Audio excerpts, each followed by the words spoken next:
And it's one of those things where it was a fun project and you didn't really think it was going to be anything, and you kind of were like, oh, I'm just doing this for fun. And then when you started putting it together and you're like, this is fun, this is fun, this is okay, wow, I have this. And then suddenly I was like, wow, I have 14 chapters. Hi, I'm Kevin Owens, dad, coach, former professional basketball player, and finally, author of the book, Overseas Famous. Towards the end of my career, I tore my knee up in Korea. Thank you.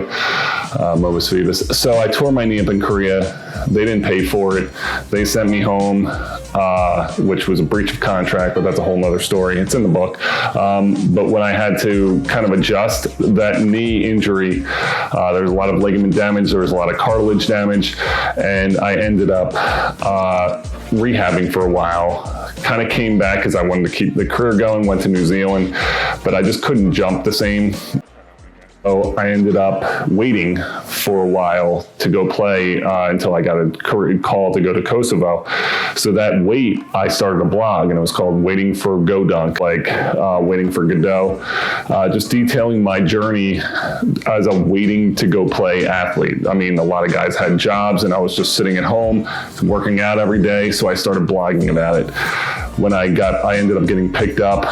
Don Povia, who's helping, tremendous help with this book, picked me up. He wrote for a blog. He had a blog called Hugging Harold Reynolds, and he took me on. I ended up writing for him, which then I got picked up by Slam Magazine or Slam Online.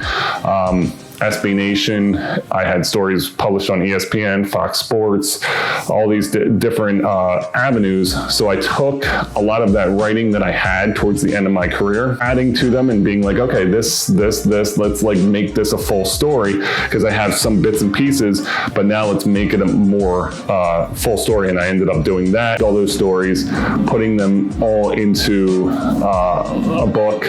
And it took a while to kind of like remember things. I was doing a lot of fact checking. I remember going back and watching game video of myself because it happened a while back. So I'm like, okay, what happened in this scenario? And I started watching the game film, be like, oh yeah, that happened. So I was able to kind of go back and figure out those pieces of the stories that I forgot and didn't put in the first part. And then from there, it just kind of started coming together.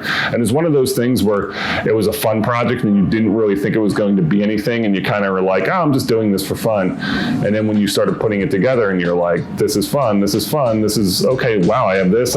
And then suddenly I was like, wow, I have 14 chapters. And then I started actually having people read, and they were like, this is great, like this is really good.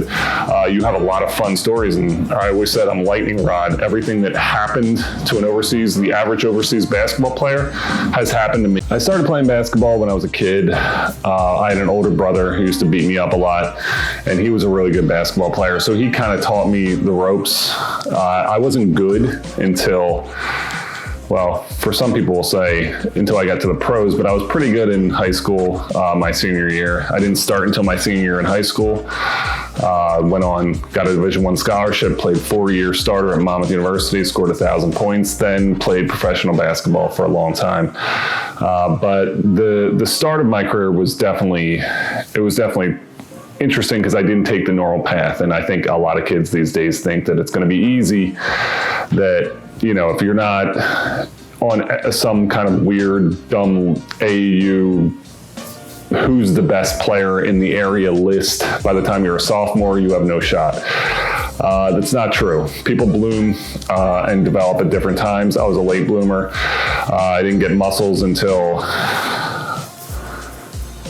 the other day. I didn't really start getting big and strong until I was kind of in college, and it took some time. So some guys who think that they have to impress by a certain time, it's not really true. There's a lot of time to get better, and people who think they should cut kids in 8th grade or 7th grade because they're not there yet, but they have potential, you're an idiot, because I'm an example. My coach took a chance on me 7th, 8th grade, freshman year, and I ended up playing professional basketball. First year was just all about learning, figuring out pro basketball. I had a lot of good vets, Corey Alexander, Mikey Moore, my brother, A lot of guys helped me develop along the way that first year. The second year, I really had a good opportunity in front of me. I was starting for the team, really starting to get some NBA recognition, and thought it was a great year, and was very close to kind of hopping onto an NBA team. So I kind of stuck around. I went to Poland for a little bit, but I stuck around, came back to the G League, and was there trying to make that turn, trying to make that jump to the NBA. Ended up first year where guys could get into the where they could send players down, and unfortunately both those players they sent down played my position, and they had NBA contracts. I didn't, so I sat, they played, and then I went overseas. It's so fun with my daughter Olivia. She's going to be tall, and it's one of those things where she'll ask me, she'll be like, Daddy, how tall do you think I'll be? And I'll be like, sweetie, like, I don't know the answer to that. I was like, maybe 6 foot. And she's like, 5'10". How's that? 5'10's a good height. And I'm like, okay, you'll be 5'10". But it's funny because she's very aware of what her dad was, just because of all of this going on. I never really talked about it when she was really young, but now that Overseas Famous is taking off and the book's taking off, she's starting to become aware that I played and that I was a good basketball player. So we're starting to develop that bond where she's going, we're getting to the gym, we're shooting a little bit, and she's still learning. She's young, she's only 8 years old, but she's learning how to do some certain things, and she's exploring. And I said, I was like I said before, like, you're a late bloomer. You might be a late bloomer like Daddy. You just have to keep pushing. So I'm trying to teach her, instill in her that hard work, and just getting in the gym and just having fun. Like, we play like Follow the Leader, things like that. We're just working on some stuff, but I try to make it fun for her, because if it's not fun and it becomes too structured too soon, she's not gonna like it. And I want her to enjoy playing basketball, because that's how I learned. When I really started loving basketball, everything went really high. When I hated basketball, when I was like, ugh, like, my brother's good at this. Like, I don't want to stand out here and shoot 500 jump shots. Like, it was boring to me. When I actually started really liking it is when I really took off as a player. So that's what I'm trying to instill in her. But just having that fun aspect of her and I in the court together, dribbling, shooting, I think that's really important in terms of our bond and our relationship. Sitting with my team, John Hunt, Michaela Hall, Camden Euler, and we were talking, and I remember we were talking about finding a venue to do the podcast, because we do the Overseas Famous podcast. So we're thinking, like, let's find a venue to do a podcast, so then all our fans can come and watch us live. And I'm like, what fans? I was like, we have fans, but like, what people are going to come live? I was like, you guys, you think I'm famous? Like, I'm not famous. Like, I'm only famous overseas. Like, I'm overseas famous.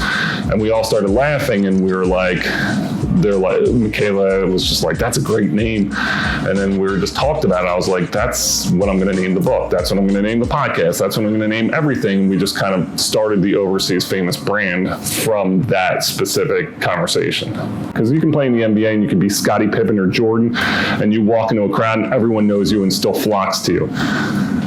When you're Kevin Owens, and not the wrestler, when you're Kevin Owens, the basketball player, and you walk through and everyone's like, that guy's tall, as opposed to, holy shit, it's Kevin Owens, you get humbled pretty quickly. Overseas Famous has taken on so much and encompassed so much of my life recently. It means the world. It's like a child to me, because we built it from nothing. I built the book from nothing, built the podcast from nothing. There's so many things that are jumping off Overseas Famous, and I think that's what makes it so unique and interesting is, like anyone else who started a business from the ground up, it becomes your baby. It becomes something that you really hold on to. And I think just kind of as that role model, it's weird to think that, because, when you're playing, obviously you have the kids who come and watch you play, who come to your games, and they're interested in what you're doing. You're signing autographs for them. That's fun.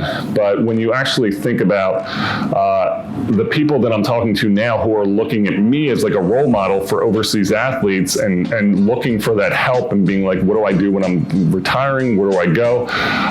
We want to get our story out there. We want a voice for overseas athletics. It's crazy how many guys and girls, athletes, not just from basketball, but from all sports, are like this, like I'm following you, I'm watching you, I'm seeing what you're doing, because you become this role model for like what overseas athletes deal with.